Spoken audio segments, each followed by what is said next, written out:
So ಇವತ್ತು ಎಲ್ಲಿ ಕರ್ಕೊಂಡ್ ಬಂದಿದ್ದೀರಾ? ಇವತ್ತು ತೊಗರೆ ಪ್ರಸಾದಿ ಅಂತ ಹಿಂದೊಂದು ವಿಡಿಯೋ ಮಾಡಿದ್ವಿ ನಾವು ಇವ್ರದ್ದು. ಅಗೆ ಬೀಜ ಹೇಗೆ ಹಾಕೋದು ಅಂತ ಟ್ರೇಗಳನ್ನೆಲ್ಲ ತೋರಿಸಿದ್ವಿ. ಇವಾಗ ಬೀಜ ಹಾಕೋದನ್ನ ಈಗ ಅವರೇ ಅದನ್ನ ಈಗ ಮಾಡಿ ನಿಮಗೆ ವಿವರಣೆ ಕೊಡ್ತಾರೆ. ಅಲ್ಲ, ಈಗ ನಾವು ಪಾರಂಪರಿಕ ಏನು ಹಾಗೆ ಬೀಜ ಹಾಕ್ತಿವಿ, ಆ ಥರ ಮಾಡಲ್ಲ ಅಂದ್ರೆ? ಇಲ್ಲ ಇಲ್ಲ, ಪಾರಂಪರಿಕವಾಗಿ ಜನ ಬೇಕು, ಊಟಿ ಮಾಡಬೇಕು, ಗದ್ದೆಲೆ ಮಾಡಬೇಕು, ಹಕ್ಕಿಗಳ ಕಾಟ ಇದಾಗಿದ್ರಿಂದ ಇದು ಹೊಸ ತರ. ಅದಕ್ಕೋಸ್ಕರ ಈಗ ಅವರೇ ಅದನ್ನ ಒಂದು ಹೊಸ ಪ್ರಯೋಗ ಮಾಡ್ತಾ ಇದ್ದಾರೆ. ಮತ್ತೆ ಅವರು ಪ್ರಗತಿಪರ ರೈತರು. ಅವ್ರ ತಂದೆನೂ ಸುಬ್ಬ ಭಟ್ರು ಅಂತ ಹೇಳಿ ತೊಗರೆ, ಅವರು ಕೂಡ ತುಂಬಾ ಒಳ್ಳೆ ರೈತರು. ಅವರು ಈಗ ಇದನ್ನ ಹೊಸ ಥರದ್ದು ಮಾಡ್ತಾ ಇದ್ದಾರೆ. ಅದಕ್ಕೆ ಅವರೇ ಅದನ್ನ ವಿವರಣೆ ಕೊಡ್ತಾರೆ. ಬಟ್ ಇದು ಪ್ರಯೋಗ ಮಾಡಲಿಕ್ಕೆ ಮೂಲ ಕಾರಣ ಏನು? ಮೂಲ ಕಾರಣ ಅಂದರೆ ಸಸಿಯನ್ನು ಒಳ್ಳೆ ರೀತಿಯಲ್ಲಿ ಮಾಡಬೇಕು, ಆಧುನಿಕ ಕೃಷಿಯಲ್ಲಿ ಮಾಡಬೇಕು ಅನ್ನೋದು ಒಂದು ಉದ್ದೇಶ, ನನ್ನ ಮೂಲ ಉದ್ದೇಶ ಇತ್ತು. ಇದನ್ನು ಸಾವಯವ ಪದ್ಧತಿಯಲ್ಲೂ ಆಧುನಿಕ ಕೃಷಿ ಪದ್ಧತಿಯನ್ನು ಮಾಡಬೇಕು ಅನ್ನೋ ಒಂದು ಉದ್ದೇಶ ಆಯಿತು. ಆಮೇಲೆ ಎಲ್ಲೋ ಒಂದು ಕಡೆ ನನಗೆ ಸ್ವಲ್ಪ ಈ ಕೃಷಿ ಪುಸ್ತಕಗಳನ್ನು ಓದೋ ಅಭ್ಯಾಸ ಇತ್ತು. ಅದರಲ್ಲಿ ಎಲ್ಲೋ ನೇಜಿ ಸಸಿ ಅನ್ನೋದೊಂದು ವಿಷಯ ಬಂದಿತ್ತು. ನೇಜಿ ಸಸಿ ಅಂದರೆ ಈ ಪ್ಲಾಸ್ಟಿಕ್ ಶೀಟ್ ಮೇಲೆ ಭತ್ತ ಹಾಕೋದು, ಆ ಥರದ್ದೆಲ್ಲ ಬಂದಿತ್ತು. ಈ ಸಣ್ಣ ಈ 120 GSM ಇದೆಲ್ಲ ಪ್ಲಾಸ್ಟಿಕ್ ಬರುತ್ತಲ್ಲ, ಅದ್ರ ಮೇಲೆ ಸಸಿ ಹಾಕ್ತಾ ಇದ್ವಿ. ಸಾಮಾನ್ಯ 30 ವರ್ಷದ ಹಿಂದೆ ನಾನು ಅದರಲ್ಲೇ ಹಾಕ್ತಾ ಇದ್ದೆ. 20 ವರ್ಷ ಅದರಲ್ಲೇ ಮೇಂಟೈನ್ ಮಾಡಿದೆ. ಆಮೇಲೆ ಈ ಟ್ರೇ ಬರ್ತದೆ ಅಂತ ಗೊತ್ತಾದ ಮೇಲೆ ಈ ಥರ ಟ್ರೇನಲ್ಲಿ ಈಗ 3 ವರ್ಷದಿಂದ ಈ ಟ್ರೇ ತರಿಸ್ಕೊಂಡು ಇದರಲ್ಲಿ ಭತ್ತ ಹಾಕಿ ಗಿಡ ಮಾಡ್ತಾ ಇದೀವಿ. ಈಗ ಒಂದು ಟ್ರೇಗೆ ಎಷ್ಟಾಗ್ಬೋದು? ಈಗ ಒಂದು ಟ್ರೇಗೆ 200 ಗ್ರಾಮ್ ಭತ್ತ ಬೇಕು. 200 ಗ್ರಾಮ್ ಭತ್ತ. ಆಮೇಲೆ ಬೆಲೆ ಎಷ್ಟು ಅದಕ್ಕೆ? ಒಂದು ಟ್ರೇಗೆ ಇದಕ್ಕೆ ಈಗ ಇವತ್ತಿನ ಬೆಲೆ 65 ರೂಪಾಯಿ ಇದೆ. ಸೊ 1 ಎಕರೆಗೆ ಅಂದ್ರೆ ಎಷ್ಟು ಬೇಕಾಗ್ಬೋದು ಟ್ರೇ? 1 ಎಕರೆಗೆ 60 ರಿಂದ 65 ಟ್ರೇ ಸಾಕು. 60 ರಿಂದ 65 ಟ್ರೇ ಸಾಕು 1 ಎಕರೆಗೆ.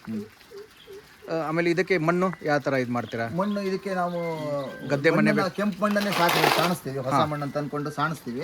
ಸಾಣಿಸಿ ಮಣ್ಣನ್ನು ರೆಡಿ ಮಾಡಿಟ್ಕೊಂಡಿರ್ತೀವಿ. ಈ ಥರ ರೆಡಿ ಮಾಡಿ ಇಟ್ಕೊಂಡಿರ್ತೀವಿ. ಇದನ್ನ ನಾವು ಈ ಥರ ಹಾಕ್ತೀವಿ. ಈ ಥರ ಹಾಕ್ಬಿಟ್ಟು ಇದನ್ನ ಈ ಥರ ಇದನ್ನ ವ್ಯವಸ್ಥೆ ಮಾಡ್ತೀವಿ. ಹೀಗೆ ಇದಕ್ಕೊಂದು ಬ್ಲೇಡ್ ಕೊಟ್ಟಿದ್ದಾರೆ. ಈ ಮಿಷನ್ ನಾನು ಈ ಥರ ಪ್ಯಾಡಿ ಸೋಯಿಂಗ್ ಮಿಷನ್ ಅಂತ, ಇದು ಬೀಜ ಕೈಲೇ ಹಾಕ್ತಿದ್ವಿ. ತುಂಬಾ ಟೈಮ್ ಹಿಡಿತಿತ್ತು. ಅದಕ್ಕೋಸ್ಕರ ಪ್ಯಾಡಿ ಸೋಯಿಂಗ್ ಮಿಷನ್ ಇದನ್ನ ತಂದಾಗ ಇದನ್ನೊಂದು ಕೊಟ್ಟರು. ಸೊ ಇದು ನಮಗೆ ಮಾರ್ಕೆಟಲ್ಲಿ ಸಿಗ್ತದೆ? ಇದು ಆನ್ಲೈನಲ್ಲಿ ಸಿಗ್ತದೆ.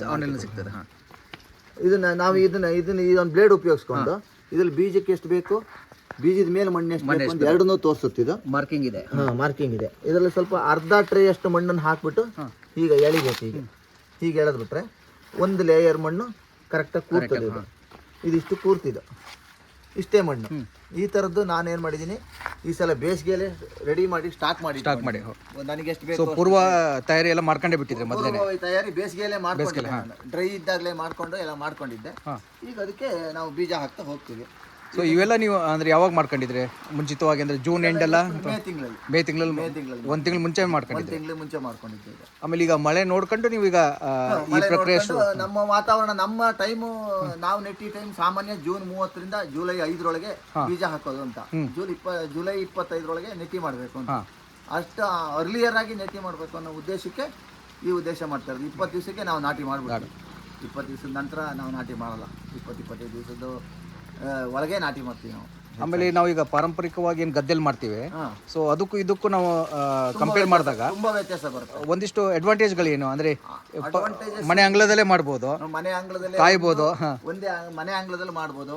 ಗದ್ದೆಯನ್ನು ಹಕ್ಕಿಗಳ ಕಾಟದಿಂದ ಕಾಯ್ಕೊಳ್ಳೋದು ತುಂಬಾ ಈಸಿ ಇದೆ. ಎಲ್ಲದಕ್ಕಿಂತ ಹೆಚ್ಚಾಗಿ ಗದ್ದೆಯಲ್ಲಿ ನೀವು ಸಸಿ ಹಾಕಿದ್ರೆ 1 ಎಕರೆಗೆ 30 kg ಭತ್ತ ಬೇಕು. 30 ರಿಂದ 35 kg ಭತ್ತ ಗದ್ದೆಯಲ್ಲಿ ಹಾಕಿದ್ರೆ ಸಸಿ ಬೇಕು ನಮಗೆ. ಅಷ್ಟು ಭತ್ತದ ಸಸಿ ಬೇಕು.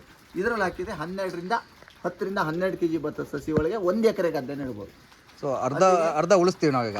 ಮೂರನೇ ಒಂದು ಭಾಗ ಉಳಿಸ್ತೀವಿ. ಅಂದ್ರೆ ಆ ಪಕ್ಷಿ ಏನು ಲೂಟಿ ಹೊಡಿತದೆ, ಸೊ ಅದನ್ನ ನಾವು ಉಳಿಸಬಹುದು. ಅದನ್ನು ಉಳಿಸಬಹುದು ಇದರಲ್ಲಿ. ಆಮೇಲೆ ಇಲ್ಲಿ ನೀವು ಈಗ ಈ ಮಷೀನ್ ಇಂದ ಮಾಡ್ಬೇಕಾದ್ರೆ ಸಿಸ್ಟಮೆಟಿಕ್ ಆಗಿ ಆಗ್ತದೆ.